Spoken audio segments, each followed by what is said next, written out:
Welcome, everybody, to another episode of Candid Convos. Today's guest is Claire Parsons. Claire, thank you for joining us.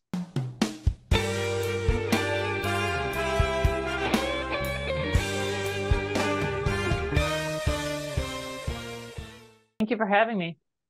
Claire, can you please introduce yourself to our audience? Let them know who you are and what you deal with. Yeah, so I actually have kind of a interesting double life that I lead.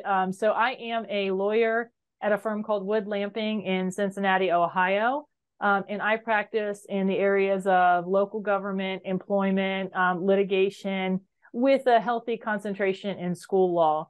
And I work with all kinds of entities and officials to try to solve problems that they have efficiently, and to allow them to get back to work to do what they have to do.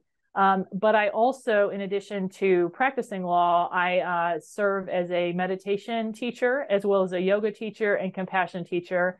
I'm the founder of the Brilliant Legal Mind blog and the author of 2 books behind me right there, How to Be a Badass Lawyer and Mommy Needs a Minute. I've been meditating for about 10 years, and it's been one of the best things I've ever done for myself. So I eventually started speaking, writing, and got some training on it. And it's been a really great part of my life. And I really enjoy helping other lawyers and professionals deal with stress better.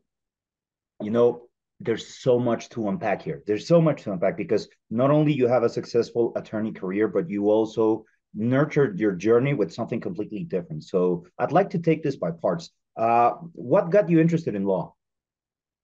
Oh, my parents are lawyers. My grandfather actually was a lawyer. He was in World War II and went to law school on the GI Bill years ago.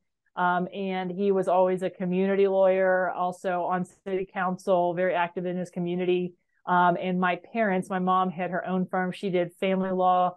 My dad practiced law, but he went into local government. And so it was really just seeing my parents help and serve their community in various ways and use the law to do it was what kind of drew me to law. I will also just say their genetic tendencies towards argument and, wanting to fight about stuff probably pushed me in that direction as well.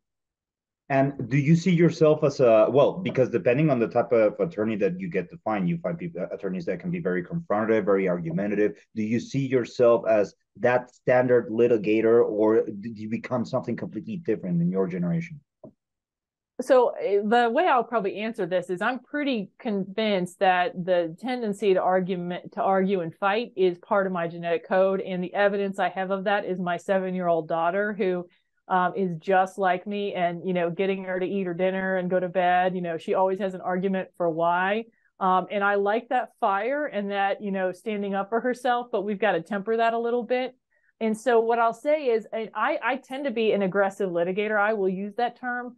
But what aggressive, I think, means to me is protective of my client's interest and always wanting to move the ball forward. I don't think that means being a bulldog and always fighting, because I kind of just think that that's being a one-trick pony. There's a lot of things that lawyers can do for their clients that don't involve fighting. And if you don't know those things, I think you're not really serving all their interests. If you can't solve a problem in addition to fighting, if you can't be there for your client in an emotional sense, when you just have to walk into a difficult meeting and provide some stability for them, then I don't think you're serving all their interests. So I do believe in fighting hard when it's necessary, but I think there's a lot of value in understanding when it is not time to fight and learning a different way. So you've mentioned a couple of times compassion. Now, I know it could be easy to define how you can practice mindfulness. It can be easy to define how you practice yoga. But for people that are fairly new to the concept and would like to take some sort of approach of how can I start involving a little bit more compassion into what I do, what would be your thoughts on how can someone, or how would you phrase, this is how you start involving compassion in your practice, in your thoughts, in your discipline? What would you say about that? Yeah, and I am really glad you asked that question. So compassion is actually something you can cultivate. So just like mindfulness. So mindfulness is an innate human capacity for most people, barring any kind of like brain damage or other issues, right? Mindfulness is a capacity of the mind that you can cultivate with training. Compassion is a capacity of being human that you can cultivate with training. Compassion is really the response to suffering. And it's the response to suffering specifically that allows you to remain willing to help in the midst of it. So it's not suffering where you see something difficult and you want to run away, right? It's seeing suffering and actually kind of leaning into it and at least wishing someone well, wishing yourself well, or being actually able to offer specific and tangible help. So many lawyers hear the word compassion and they think it means being soft and nice. But what I've just described to you is in fact something markedly different. It's courage. And actually, it is exactly what lawyers do every day. Lawyers, or our clients come to us with problems and say, fix this. So people say, I'm suffering. Can you help me? That's compassion if we're doing it the right way. And so this is what I talk about in my book. And in fact, this is why I use the title, How to Be a Badass Lawyer. I know people might have an idea of what badass lawyer, but I'm trying to correct that idea and say, actually, being stable and being able to be kind in the midst of suffering, that is badass. That is actually the badass nature of lawyers that we actually need right now in this world. And so the reason that really matters from a well-being standpoint is that when we do actually experience compassion, even for someone else, it actually rewards us first from a bodily standpoint. When we have a compassion experience, our body releases oxytocin, dopamine, serotonin, and we actually will feel good on the back end, even though at the beginning it can feel a little bit difficult.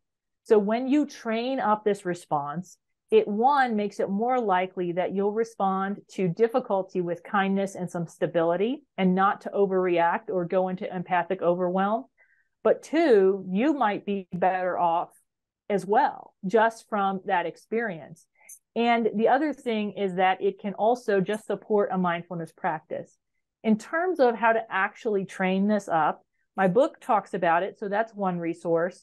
On the blog, I do have a post about various compassion cultivation courses that are available from Stanford. Kristen Neff has one on self-compassion. And then Tara Brock and Jack Cornfield have one as well that's available online. There's also a practice called loving kindness, another called RAIN, and another one called Tonglen, which is more advanced, but there's specific meditation practices that help cultivate this. And the most basic one is if you have a meditation practice or any kind of habit that you maybe struggle with for nitpicky reasons while you're doing it, is to just notice when you're starting to get down on yourself and to stop and to remind yourself to treat yourself kindly because you're doing something hard. So that's why if you're in meditation, you focus on the breath, your mind wanders repeatedly and you start to get mad. That's why they say bring your attention back gently, because you're not just training focus there, you're training self-kindness. And when you train self-kindness, it's going to be there for you more often and your life is going to be happier as a result. No, talk about what is needed pretty much entire intake departments, because you're talking, yeah, 100%. I didn't see it from that perspective, when people approach, of course, people approach lawyers, attorneys, law firms with issues and with problems, and we want you to solve this. But those who respond with that compassion, which is something very difficult to actually develop, and it turns out maybe it's something, an innate characteristic that attorneys have. When people start talking about difficult things, the approach for it to be getting closer instead of getting a little bit further and further away, that's very odd. That's not common. That's pretty much, it's similar, but at the same time, it's different. Like the type of attitude you see in first responders, people that need to dive into danger when everybody else is running away. Well, it's kind of similar. It's a very different practice, of course, but in this is people have very serious problems in their lives and they're trying to entrust that to someone else. So talk about somebody that deals with that or with them with compassion. It makes you a lot more approachable. It makes you a lot more approachable to all problems in your life. There's so much good things that we can take out of this conversation. So many takeaways. I'd like to wrap it up because I want to be mindful of your time. And I know that you've already shared quite a bit with us, but if it's okay, can you please share to people where they can find you and what you can do for them? Sure. So I am on LinkedIn. So to find me personally, go to LinkedIn and look for Claire E. Parsons. I use my middle initial because there's some other Claire Parsons there. So you can find me there. And then you can also find the blog at brilliantlegalmind.com. And then we are also on social media with the blog on Facebook, Instagram, Twitter, LinkedIn, and we do also have a YouTube channel that has some guided meditations. But the blog, we do blog posts weekly, and I have a bunch of downloadable resources, and then some quick strategies for learning some basics of meditation. So definitely check it out, follow, and reach out if you have any questions about mindfulness or need a speaker or want any more information, because I'm happy to talk and connect with people.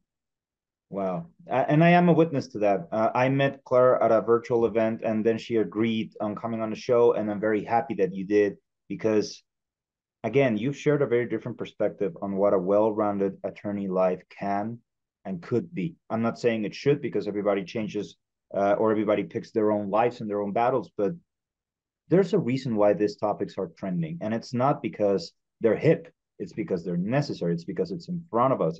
It's happening. And either you're aware and do something about it or not. And you've shared so much in this entire conversation with us that I wanted the people to know where to reach out and where to find you and what you can do. Now, I'm just wondering if you have any last words of advice for people out there.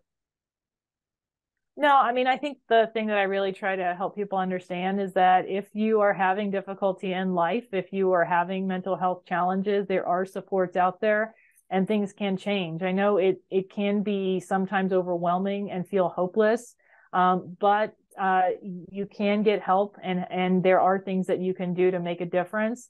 And then once you make that difference for yourself, you'll be so much more able to make a difference for other people in your community. Yeah. Hear, hear. Thank you very much, Claire, for sharing your opinions, your thoughts, and your expertise. And thank you for coming on the show. Thank you.